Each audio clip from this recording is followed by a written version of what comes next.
إن الحمد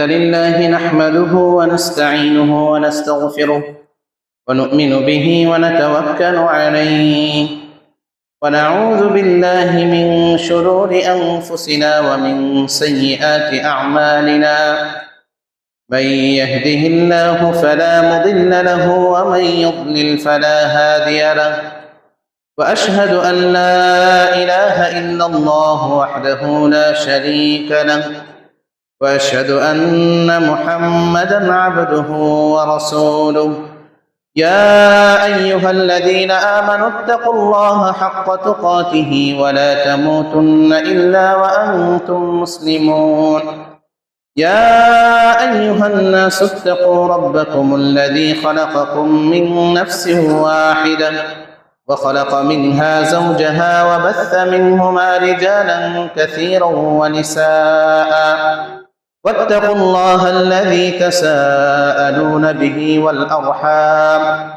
إن الله كان عليكم رقيبا يا أيها الذين آمنوا اتقوا الله وقولوا قولا سديدا يصلح لكم أعمالكم ويغفر لكم ذنوبكم ومن يطع الله ورسوله فقد فاز فوزا عظيما أما بعد فإن خير الحديث كتاب الله وخير الهدي هدي محمد صلى الله عليه وسلم وشر الأمور محدثاتها وكل محدثة بدعة وكل بدعة ضلالة وكل ضلالة في النار أعوذ بالله من الشيطان الرجيم بسم الله الرحمن الرحيم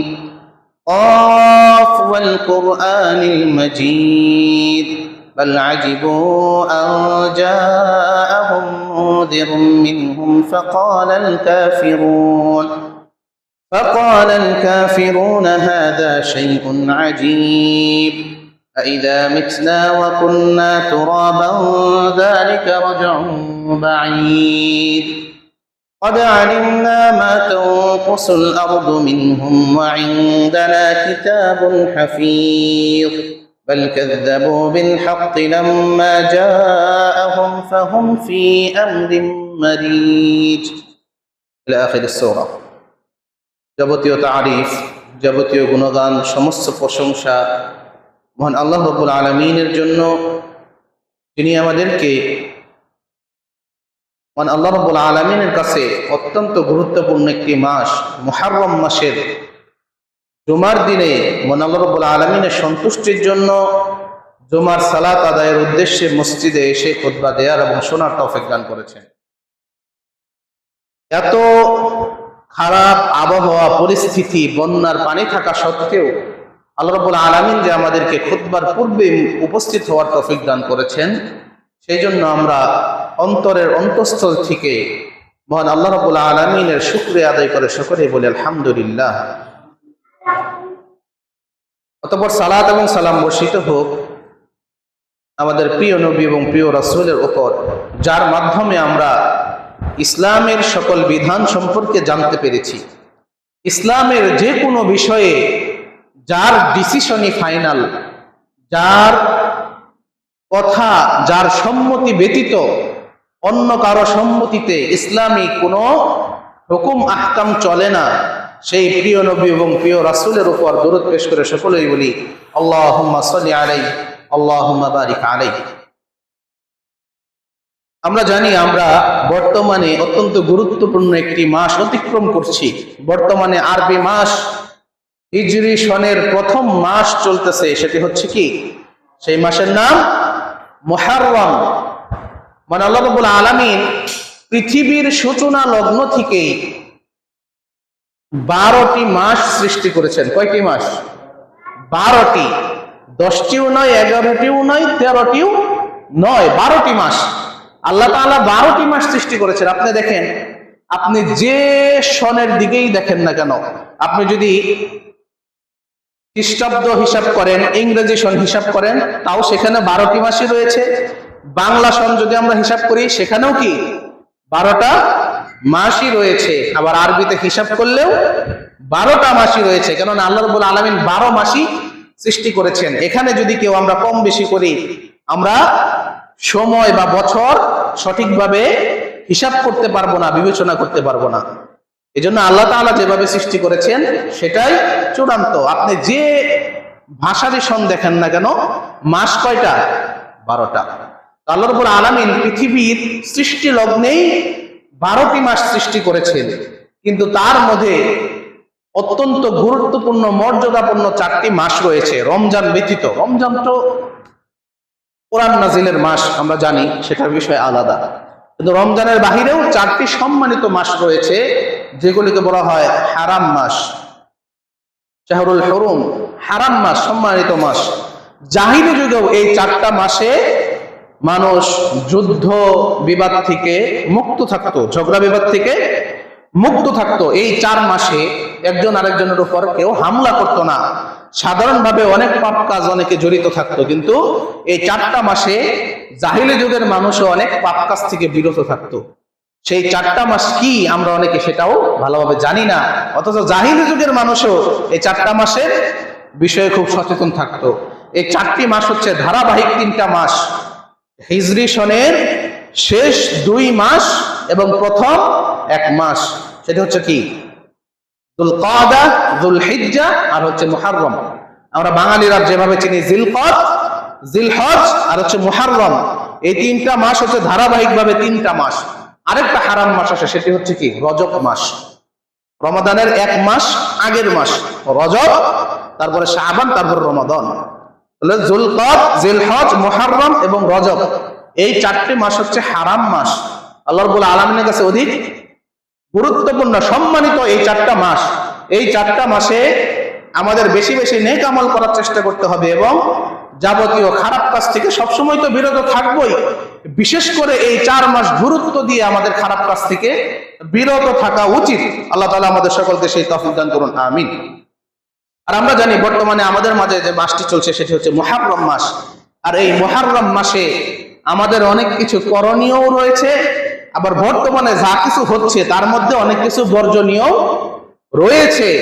আমাদের আগে জানতে হবে যে এই মুহররম মাসের গুরুত্ব, এই মুহররম মাস এর মাহাত্ম্য কি জন্য হয়েছে। এই মুহররম মাসে আমাদের গুরুত্বপূর্ণ একটি আমল রয়েছে, সেটি হচ্ছে কি?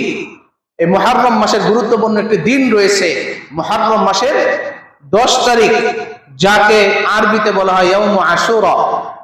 আশারা মানে হচ্ছে 10, 10ম দিনকে কি বলা হয়? ইয়াউমু আশুরা। আর আশুরার দিনের একটি সিয়াম আছে, যে সিয়ামের ব্যাপারে রাসূলুল্লাহ সাল্লাল্লাহু আলাইহি ওয়াসাল্লাম বলছেন, আফদালুস সিয়ামি বা'দা রমাদান শাহরুল্লাহিল মুহররম, যে উত্তম রমাদানের পরে উত্তম সিয়াম হচ্ছে মুহররম মাসের সিয়াম। আফদালুস সিয়ামি বা'দা রমাদান শাহরুল্লাহিল মুহররম, রমাদানের পরে সর্বোত্তম সিয়াম হচ্ছে আল্লাহর মাস মুহররম মাসের সিয়াম, অর্থাৎ আশুরার সিয়াম।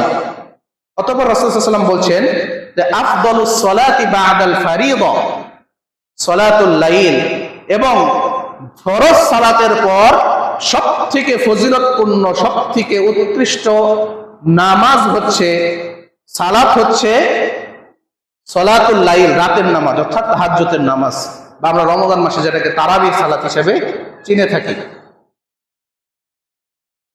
আর এই আশুরার সিয়ামের অনেক ফজিলত রয়েছে। রাসূলুল্লাহ সাল্লাল্লাহু আলাইহি ওয়াসাল্লাম বলছেন, ইয়াউমু আশুরা সিয়ামু ইয়াউমি আশুরা আহতাসিবু আলাল্লাহি আইয়ুকাফিরা সানাতাল্লাতী ক্বাবলা। রাসূলুল্লাহ সাল্লাল্লাহু আলাইহি ওয়াসাল্লাম বলছেন যে ব্যক্তি আশুরার দিনে সিয়াম পালন করবে, আমি আশা করি এর বিনিময়ে আল্লাহ রাব্বুল আলামিন বিগত 1 বছরের গুনাহ ক্ষমা করে দিবেন। সুবহানাল্লাহ। আর এই আশুরার সিয়ামটা কিভাবে আসলো? আমরা তো আশুরাকে শুধু কারবালার ময়দানের সাথে গুলিয়ে ফেলি, যে হোসেন রাদিয়াল্লাহু আনহু কারবালার ময়দানে শহীদ হয়েছেন, সেটার জন্য কি শিয়ারাও তাজিয়া মিছিল বের করে, এই বিষয়ে পরে আসতেছি। তো আশুরার সিয়ামের ফজিলতটা কেন, এটা আমাদের জানতে হবে। এটা যদি আমরা জানতে চাই, আমার হাদিসের দিকে যেতে হবে। সহিহ বুখারীতে উল্লেখ আছে যে রাসূলুল্লাহ সাল্লাল্লাহু আলাইহি সাল্লাম যখন মদিনায় হিজরত করলেন, তখন দেখতে পেলেন যে মদিনার ইহুদিরা তারা এই আশুরার দিনে সিয়াম পালন করে। তখন তাদের কাছে এই সিয়াম সম্পর্কে জানতে চাইলে তারা বলে, হাদা ইয়াউমুন আযীম ওয়া হুয়া ইয়াউমুন নাজ্জাল্লাহু ফীহি মূসা ওয়া আগরাকা আলি ফিরআউন। তারা বলে যে এই দিনটা হচ্ছে উত্তম দিন, ইয়াউমুন আযীম ওয়া হুয়া ইয়াউমুন নাজ্জাল্লাহু ফীহি মূসা, এবং এই দিনেই আল্লাহ রাব্বুল আলামিন মূসা আলাইহিস সালামকে কি করেছিলেন, নাজাত দিয়েছিলেন। ওয়া আগরাকা আলি ফিরআউন, এবং ফেরাউনকে কি করেছিলেন, ধ্বংস করেছিলেন। আর এর জন্য কি আল্লাহ তাআলার শুকরিয়া স্বরূপ মূসা আলাইহিস সালাম এই দিনে সাওম পালন করতেন। এই জন্য আমরাও ইহুদিরা কি করি, এই দিনে সাওম পালন করি। তখন রাসূলুল্লাহ সাল্লাল্লাহু আলাইহি সাল্লাম বললেন যে তোমাদের তুলনায় আমি মূসা আলাইহিস সালামের আরো বেশি নিকটবর্তী, এর জন্য এই সিয়াম রাখার হকদার আমি আরো বেশি। অতঃপর কি করলেন, রাসূল সাল্লাল্লাহু আলাইহি সাল্লাম নিজেও এই দিনে সিয়াম রাখলেন এবং সকলকে সিয়াম রাখার জন্য নির্দেশ দিলেন। কিন্তু পরবর্তীতে সাহাবায়ে কেরামগণ আবার একটা কথা তুললেন, মতামত দিলেন যে ইয়া রাসূলুল্লাহ, আমরা তো সকল ক্ষেত্রে ইহুদি নাসারাদের বিরোধিতা করি, তাহলে এই ক্ষেত্রে তো আমরা তাদের অনুসরণ করে যাচ্ছি। তখন রাসূলুল্লাহ সাল্লাল্লাহু আলাইহি সাল্লাম বললেন যে ইনশাআল্লাহ আগামী বছর যদি আমি বেঁচে থাকি, তাহলে অবশ্যই আমি মুহররমের 9 তারিখেও সাওম পালন করব, অর্থাৎ দুইটি করে সাওম রাখবেন, 9 তারিখ এবং 10 তারিখ। এবং বাইহাকির আরেকটি হাদিসা আছে যে 9 তারিখ, 10 তারিখ অথবা 10, 11 তারিখ। তবে সবথেকে বিশুদ্ধ মত হচ্ছে 9 এবং 10 তারিখ, যেটা আমাদের বাংলাদেশে এইবার হচ্ছে সামনের মঙ্গলবার এবং বুধবার, মুহররমের 9 এবং 10 তারিখ। এই দিনে যদি আমরা সাওম পালন করি, তাহলে আল্লাহ রাব্বুল আলামিন আমাদের বিগত 1 বছরের গুনাহ ক্ষমা করে দিবেন, সুবহানাল্লাহ।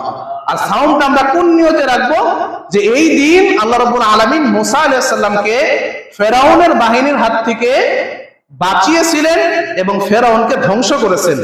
এর জন্য খুশি হয়ে আল্লাহ তাআলার শুকরিয়া স্বরূপ আমরা সাওম পালন করব। আশুরার দিন আমরা কেউ শোক পালন করব না। কি জন্য সাওম পালন করব?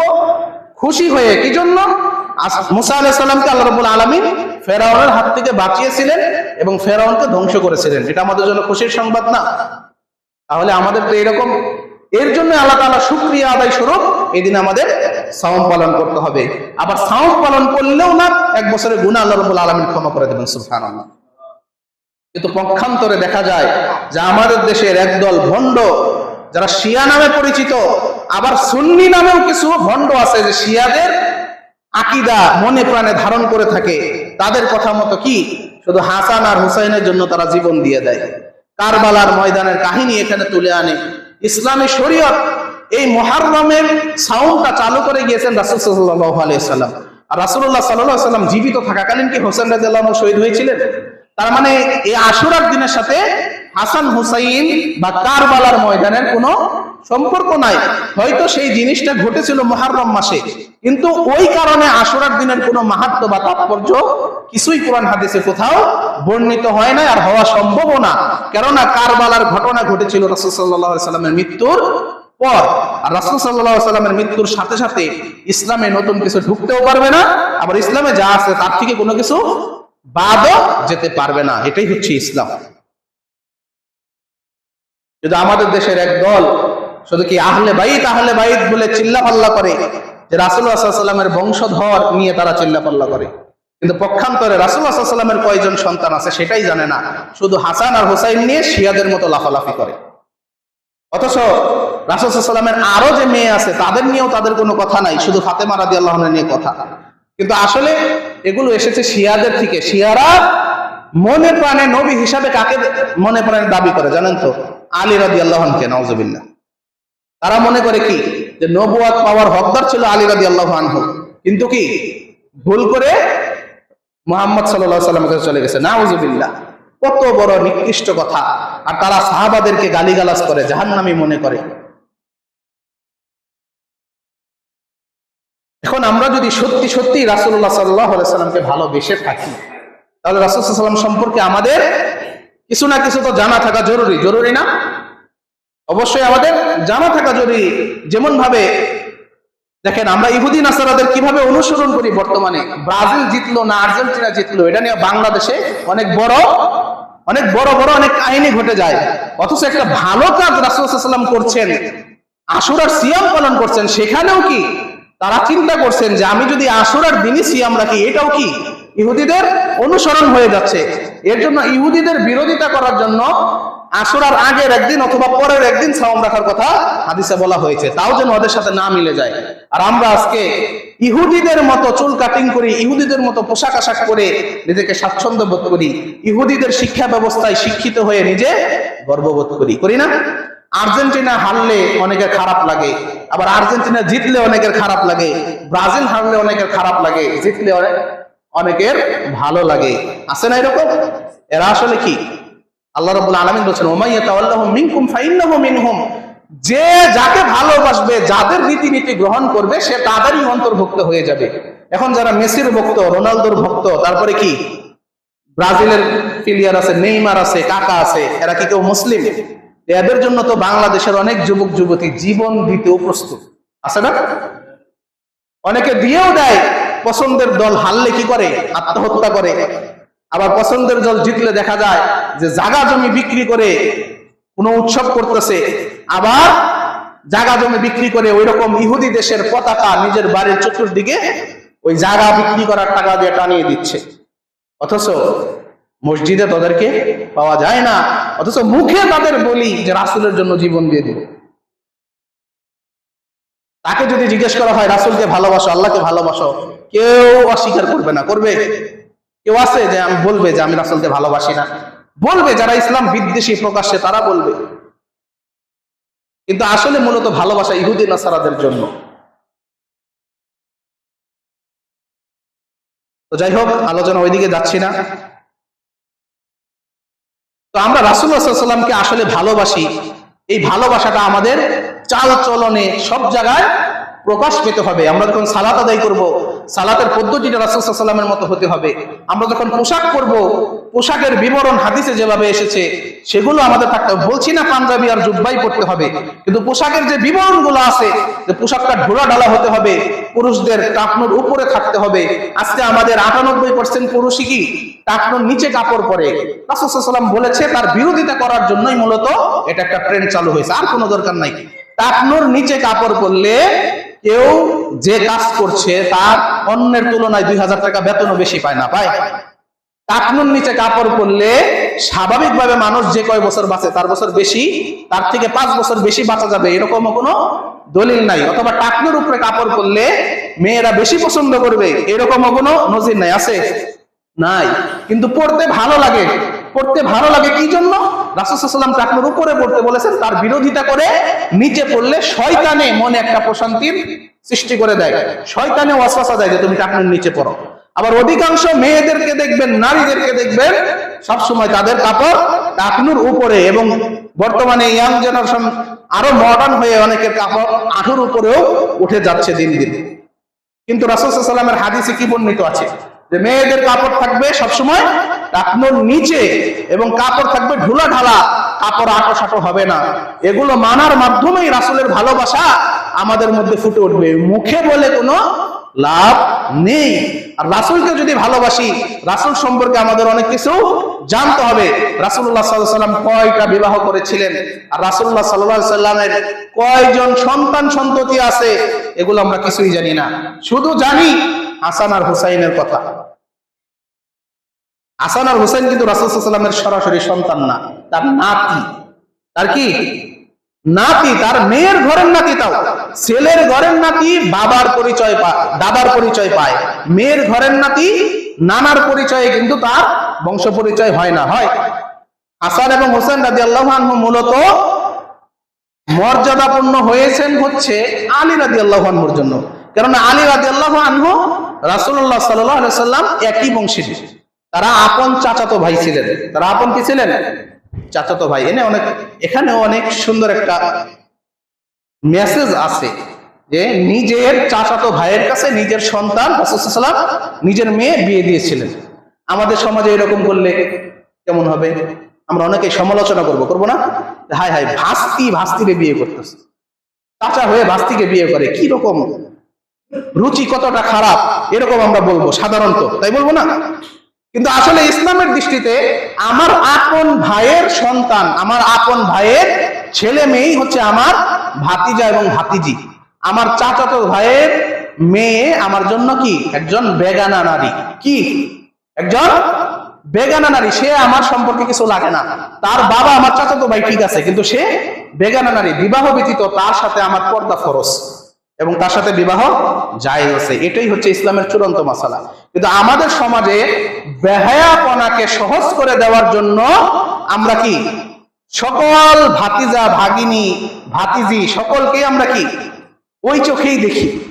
মানে এগুলো বিবাহ করলে খুব খারাপ দেখা যায়, কিন্তু বিবাহ বহির্ভূত কি আপন ভাতিজা ভাতিজের মতো তাদের সাথেও আমার অবাধ দেখাশোনা চলতেছে, চলাফেরা চলতেছে, তার গায়ে হাত দিয়ে আমি আদর করতেছি, আছে না এরকম? এটা ইসলাম কখনোই অনুমোদন করে না।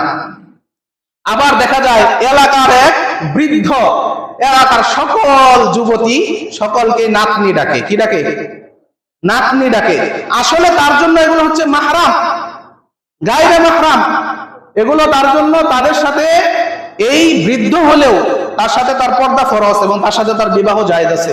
কিন্তু ওই যে নানা নাতি অথবা দাদা দাদির একটা সম্পর্ক দিয়ে যে আমি সম্পর্কে দাদা লাগি, আমার সাথে এত পর্দা করার প্রয়োজন নাই, আছে না এরকম আমাদের সমাজে?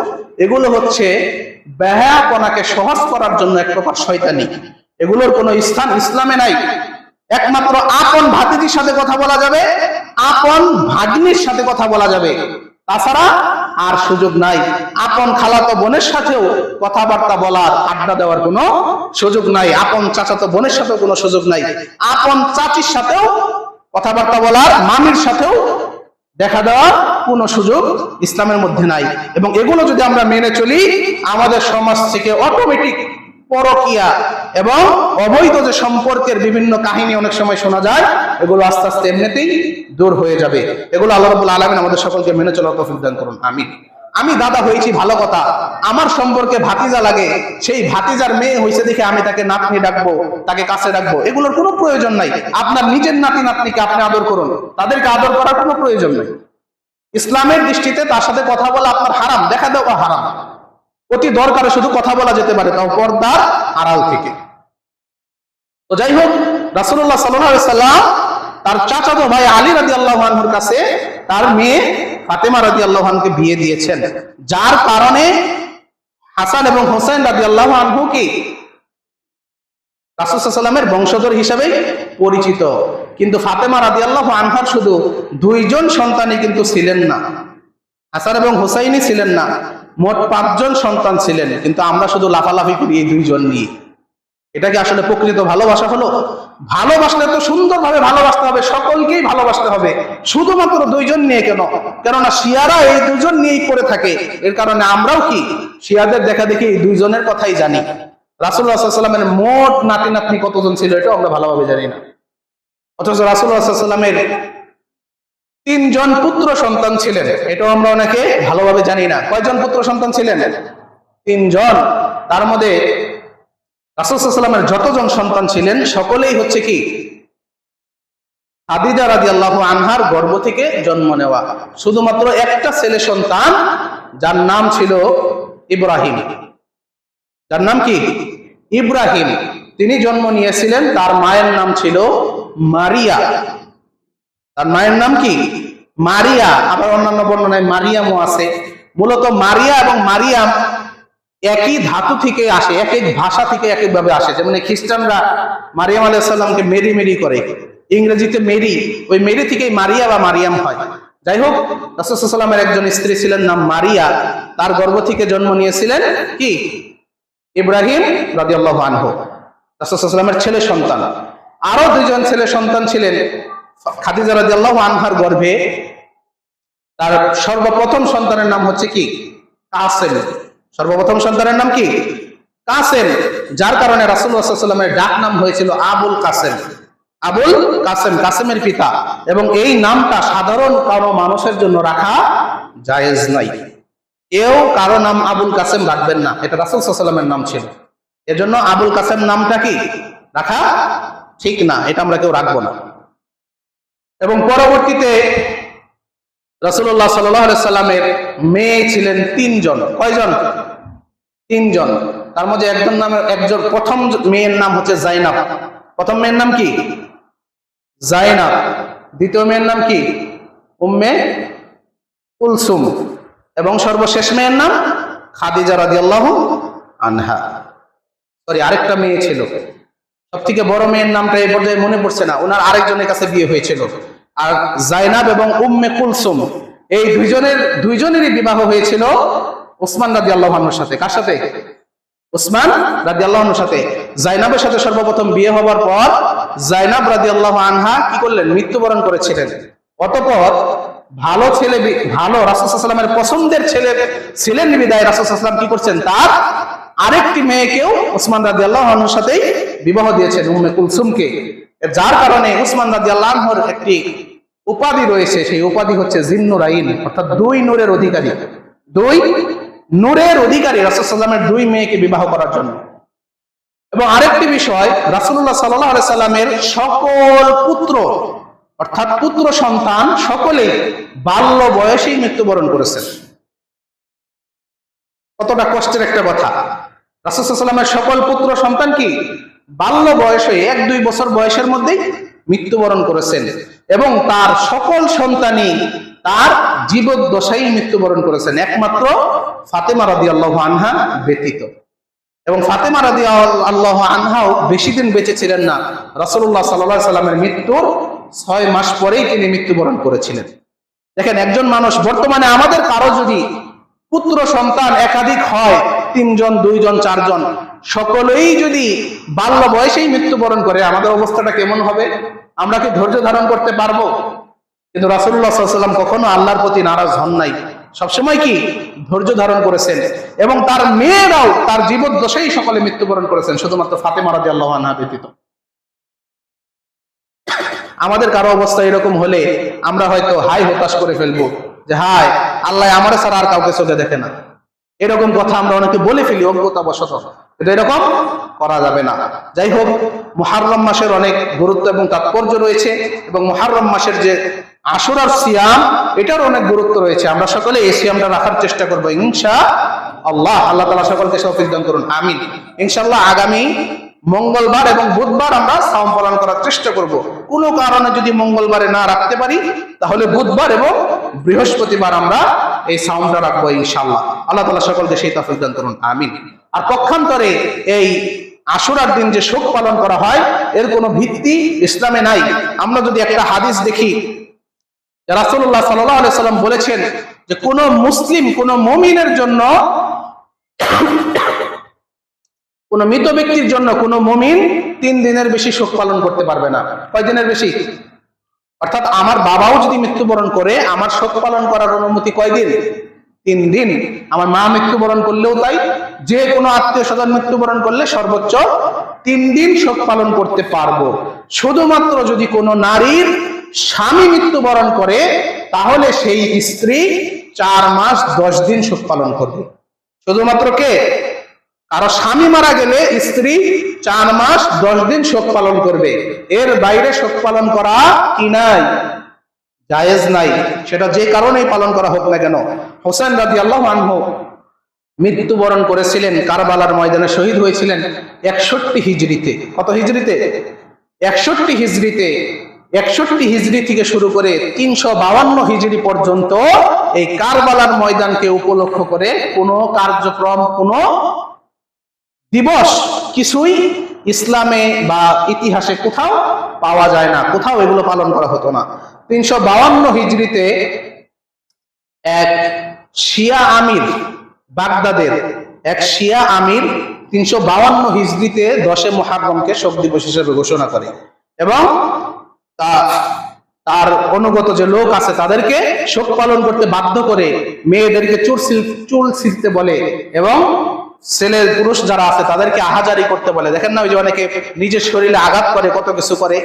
তারপরে এরকম করে যখন তিনি এই শোক দিবস ঘোষণা করেন, তখনকার যে শিয়ারা ছিল তারা খুবই আনন্দের সাথে এই দিনটাকে তারা গ্রহণ করে নেয়। পক্ষান্তরে সুন্নি মুসলিমরা এর কঠোর বিরোধিতা করে। এর জন্য 353 হিজরিতে শিয়া এবং সুন্নির মধ্যে কঠোর হাড্ডাহাড্ডি লড়াই হয় এবং অনেক রক্ত ঝরে এর কারণে। কিন্তু পক্ষান্তরেও শিয়ারা কি যুগে যুগে এটা ধরে রেখেছে এবং এটা দেখা দেখি আমাদের দেশে আমরাও কি জানি না মুহররমের মাহাত্ম্যটা কি জন্য, এই আশুরার মাহাত্ম্য আমরা মনে করি ওই কারবালার ময়দানের জন্য। আমরাও কি করি, অন্যদের দেখা দেখি এই দিনে খিচুড়ি পাকায়া খাই, কি করি এলাকায় এলাকায় চাউল তুলে, আশুরার দিন অনেক জায়গায় খিচুড়ি পাকায় না। কিন্তু ইসলামের বিধান হচ্ছে এই দিন রোজা রাখা, আর আমরা এই দিন আরো কি মহাসমারোহে চাউল তুলে ডাউল তুলে খিচুড়ি রান্না করে খাই। কতটা অজ্ঞতার মধ্যে আমরা রয়েছি। আর ইসলামে তো কারো জন্য মৃত্যুর পর 3 দিনের বেশি শোক পালন করাই জায়েজ নাই। সেখানে হুসেন রাদিয়াল্লাহু আনহু মৃত্যুবরণ করেছেন 61 হিজরিতে, এখন তার জন্য শোক পালন করা এটি কি জায়েজ হবে? হবে না। শুধু হুসেন রাদিয়াল্লাহু আনহু না, সরকারি ভাবে আমাদের যে শোক দিবস গুলো আছে এগুলোও কি আমাদের কোনো মুসলিমের জন্য মন থেকে পালন করা জায়েজ নাই। এগুলো আমার ক্ষমতা নাই হাত দিয়ে থামানো, কিন্তু শোক দিবস সরকারি ভাবেও তো আছে। আমাদের শুধু কি ওসিয়ত করা যে সরকারি ভাবে আছে থাকুক, আমরা যদি কেউ মন থেকে এগুলো পালন না করি, কেননা এটা ইসলামের সাথে সাংঘর্ষিক। আমরা একজন মৃত মানুষের জন্য দোয়া করব, 3 দিনের বেশি তার জন্য শোক পালন করব না, পরবর্তীতে শুধু তার জন্য দোয়া করব, সে আমার যত আপনজনই হোক। এটা আমাদের খেয়াল রাখতে হবে। এর জন্য কোনো কি এই যেগুলোর কোনো ভিত্তি ইসলামে নাই, এই কাজগুলোর মাধ্যমে আমাদের যে আমরা উদযাপন করে থাকি যে কাজগুলো, এগুলো আমাদের পরিত্যাগ করতে হবে। যাদেরকে এগুলো পালন করতে দেখবো আশুরা উপলক্ষে রান্না বাড়া আনন্দ উৎসব, অথবা আশুরা উপলক্ষে যদি কেউ মাতম করে শোক পালন করে, তাদেরকে আমাদের কি করতে হবে? বর্জন করতে হবে। এই যে শিয়ারা তাজিয়া মিছিল বের করে, শিয়ারা কি করে? তাজিয়া মিছিল। হুসেন রাদিয়াল্লাহু আনহুর ভুয়া কবর, নকল কবর নিজের হাতে বানিয়ে তারা তাজিয়া মিছিল করে, যে হিন্দুদের রথযাত্রার মতো। হিন্দুদের রথযাত্রা দেখেন নাই? কয়েকদিন আগে হলো আবার বগুড়ায় একটা দুর্ঘটনাও ঘটেছিল রথযাত্রায়। তো ওই রকম কি ওই রথযাত্রার দেখা দেখি শিয়াদের তাজিয়া মিছিল, আবার সেটার দেখা দেখি কি আমাদের বৈশাখ মাসে মঙ্গল শোভাযাত্রা হয়।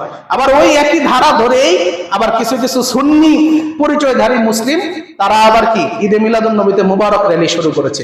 এগুলা সব একই সিলসিলা, মৃত্যুর পর আমরা আশা করি এরা সব একই কাতারেই থাকবে। এজন্য এগুলো থেকে আমাদের পরিপূর্ণভাবে বিরত থাকতে হবে। আল্লাহ রাব্বুল আলামিন আমাদের সকলকে সেই তৌফিক দান করুন, আমিন। আল্লাহ রাব্বুল আলামিন আমাদেরকে ইসলামের সঠিক জ্ঞান অর্জন করার তৌফিক দান করুন, আমিন। ইসলামের নামে সকল কুসংস্কারগুলো থেকে আল্লাহ রাব্বুল আলামিন আমাদের বিরত থাকার তৌফিক দান করুন, আমিন। আকুলু কাওলি হাযা ওয়া আস্তাগফিরুল্লাহ লি ওয়া লাকুম ওয়া লিসাইরিল মুসলিমিন ফাস্তাগফিরুহু ইন্নাহু হুয়াল গফুরুর রহিম।